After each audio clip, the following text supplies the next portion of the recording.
আমরা বাঙালিদের একটা ভয়ঙ্কর দিক হচ্ছে আমরা মানুষকে ডিসরিসপেক্ট বেশি করি, মানে মানুষকে অসম্মান করতে আমাদের খুব ভালো লাগে এবং আমরা সেটা করিও। আমরা মানুষকে অসম্মান করতে এত পছন্দ করি যে সামনের মানুষটা আমার কেউ হোক বা না হোক বা আমার কোনো ক্ষতি করুক বা না করুক, তাকে আমি অসম্মান করতে আমার একটুও বাধে না। এরকম ঘটনা, এরকম অনেক কিছুই আছে যেগুলো আমাদের চোখের সামনেই অহরহর ঘটে অথবা আমাদের সাথেই ঘটে।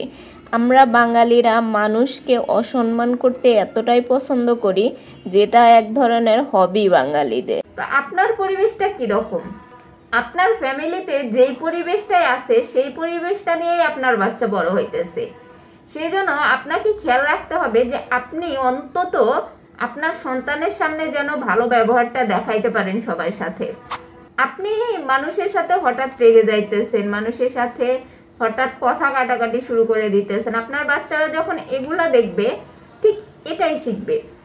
আপনি আপনার হাজবেন্ডের সাথে কি ব্যবহার করতেছেন, আপনি আপনার ওয়াইফের সাথে কি ব্যবহার করতেছেন, আপনারা পার্সোনালি সেগুলা কথা বলতে পারেন, কিন্তু আপনার বাচ্চার সামনে যখন আপনারা এই অ্যাক্টিং গুলা করতেছেন, আপনারা এই সিচুয়েশন তৈরি করতেছেন যে আপনাদের যে ঝগড়াঝাটি কথা কাটাকাটি এগুলো আপনার বাচ্চারা দেখতেছে, তারাও ঠিক এই মানসিকতা নিয়ে বড় হইতেছে। শুধু শুধু অন্যকে ব্লেম করা এটা কখনো একজন মুসলমানের কাজ না। আপনার লাইফে যাই কিছু ঘটুক না কেন সেটা আল্লাহ পাকের পক্ষ থেকে আসে। আপনি সেটাকে কিভাবে কাটাবেন সেটা আপনার ব্যাপার। আপনি সেটা পজিটিভলি নেবেন নাকি নেগেটিভ দিক দেখবেন সেটা সম্পূর্ণ আপনার। এই জন্য জীবনে যাই ঘটুক না কেন সবসময় পজিটিভ থাকার চেষ্টা করবেন। সবসময় চাইবেন যে যেন ভালো কিছু হয়, এরপরে যেন আমি ভালো কিছু পাই, এবং আল্লাহর উপর ভরসা রাখবেন যে আল্লাহ পাক আপনাকে ভালো কিছুর দিকেই নিয়ে যাবে। মৃত্যু যেখানে সত্য সেখানে লাইফে যাই ঘটুক না কেন আমাদেরকে সেগুলাই হাসি মুখে মেনে নিতে হবে এবং কিছু কিছু ক্ষেত্রে নিজেকে পরিবর্তন করতে হবে। মানুষ তার সীমা থেকে অনেক উপরেও যেতে পারে, মানুষ তার লক্ষ্য থেকে অনেক উপরে যেতে পারে যদি সে এটা চিন্তা করে যে আমি যতটুকু আসছি, কোথায় আসছি এটা দেখার বিষয় না, আমার কাজটা আমাকে করে যেতে হবে। একটা মানুষ যদি এটা চিন্তা করে যে আমি যে লক্ষ্যে যাইতে চাইতেছি শুধু লক্ষ্যটা পর্যন্ত পৌঁছানোর পরে আমি আর কোনো দিকে তাকাবো না, আমার লক্ষ্য যেখানে যাই যাক আমার কাজটা আমাকে করে যেতে হবে, তাহলে আপনি আপনার সীমাও ছাড়িয়ে যেতে পারেন।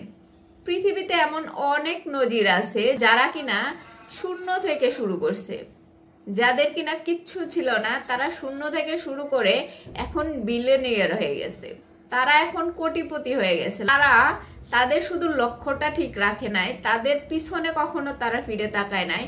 যথেষ্ট বাধা বিপত্তি যাই আসুক না কেন তারা শুধু সামনে ফোকাস করছে, তারা শুধু তাদের লক্ষ্যটা সামনেই রাখছে এবং তারা সামনে যাওয়ার চিন্তা করছে যে আমরা আমাদের কাজটা করে যাব। তখনই তারা এমন একটা পর্যায়ে চলে গেছে যে পর্যায়ে আমরা কল্পনাও করতে পারি না।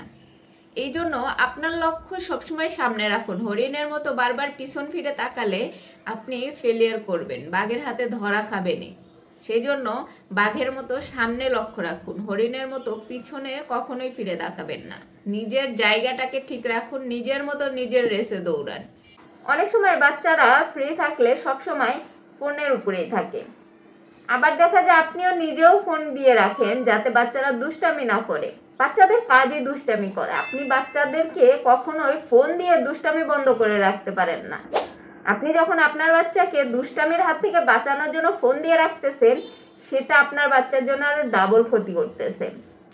আপনি কিছুক্ষণের জন্য মানসিক শান্তি পাইতেছেন যে আপনার বাচ্চাটা দুষ্টামি করতেছে না, ফোন চাপতেছে, কিন্তু এই যে কিছুক্ষণের জন্য শান্তির জন্য আপনার বাচ্চার ব্রেনটা যে নষ্ট করে দিতেছেন, এটা আপনাকে সারা জীবন ভোগাবে।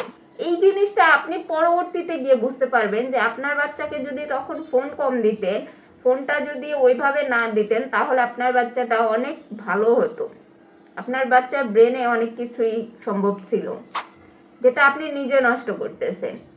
তাই বাচ্চারা দুষ্টামি করে, খেলাধুলা করে, ঘরের ভিতরে নোংরা করে, অতিষ্ঠ করে ফেলে, এই অজুহাত দিয়ে কখনোই বাচ্চাদের কাছে ফোন দিবেন না, ফোন দিয়ে চুপ করায় রাখবেন না।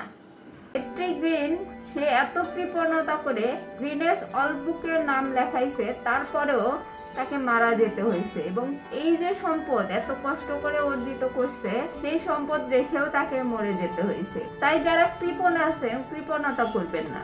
এই সম্পদ কিন্তু আপনার কবরে যাবে না, আপনাকে একাই যেতে হবে। শুধু দুনিয়ার বুকে একটা চিহ্ন রেখে যাবেন যে আপনি কৃপণ ছিলেন। তাই কৃপণতা না করে নিজের সম্পদ খরচ করার ব্যাপারে উৎসাহী হন। আমাদের যে ফিঙ্গারপ্রিন্ট, এই ফিঙ্গারপ্রিন্টটা এটা কারো সাথে কারো মেলে না। যেরকম আমাদের শরীরের ভিতর যে ডিএনএ আছে, এই ডিএনএ কারো সাথে কারো মিল নাই, ঠিক সেরকমই মানুষের বিহেভিয়ারের সাথে কোনো মানুষের কোনো মিল নাই। হয়তো একটু মিল থাকতে পারে, চেহারাগত দিয়ে হয়তো একটু মিল থাকতে পারে, হয়তো কথাবার্তা একটু মিল থাকতে পারে, হয়তো এরকম হতে পারে আচার আচরণে একটু একটু মিল থাকতে পারে, এটা একটু কিন্তু আপনি যেরকম চিন্তা করেন যে আপনি একজন নতুন মানুষকে দেখে বা নতুন একটা জায়গায় গিয়ে সেই জায়গার মানুষগুলাকে নিজের মতো করে চিন্তা করেন যে এই মানুষটা মনে হয় এরকম,